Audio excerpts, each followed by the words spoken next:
आज की हमारी कहानी है बासी रोटी और ठंडी रोटी। एक लड़का था, माँ ने उसका विवाह कर दिया, पर वो कुछ कमाता नहीं था। माँ जब भी उसे रोटी परोसती थी तब वो कहती थी कि बेटा ठंडी रोटी खा लो। लड़के की समझ में नहीं आया कि माँ ऐसा क्यों कहती है, फिर भी वो चुप रहा।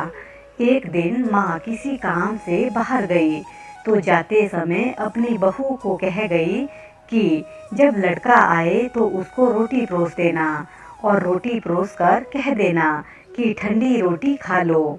उसने अपने पति से वैसा ही कह दिया तो वो चिढ़ गया कि माँ तो कहती ही है और वो भी कहना सीख गई। वो अपनी स्त्री से बोला कि बता रोटी ठंडी कैसे हुई, रोटी भी गर्म है, दाल साग भी गर्म है, फिर तो ठंडी रोटी कैसे कहती है। वो बोली कि ये तो आपकी माँ जाने, आपकी माँ ने मुझे ऐसा कहने के लिए कहा था, इसलिए मैंने कह दिया। वो बोला कि मैं रोटी नहीं खाऊंगा, माँ तो कहती ही थी, तू भी सीख गई। माँ घर आई तो उसने बहू से पूछा कि क्या लड़के ने भोजन कर लिया। वो बोली कि उन्होंने तो भोजन किया ही नहीं, उल्टा नाराज हो गए।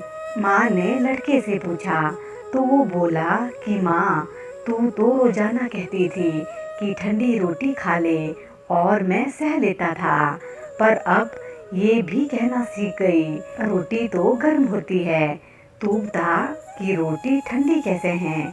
माँ ने अपने बेटे से पूछा कि ठंडी रोटी किसको कहते हैं, तो बेटा बोला माँ सुबह की बनाई हुई रोटी शाम को ठंडी होती है, बासी रोटी ठंडी और ताजी रोटी गर्म होती है।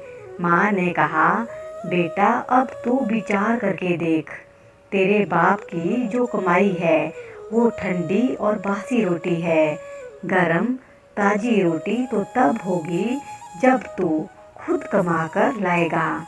लड़का समझ गया और माँ से बोला कि अब मैं खुद कमाऊंगा और गर्म रोटी खाऊंगा। इस कहानी से ये शिक्षा मिलती है कि विवाह होने के बाद ठंडी रोटी नहीं खानी चाहिए, अपनी कमाई की रोटी खानी चाहिए।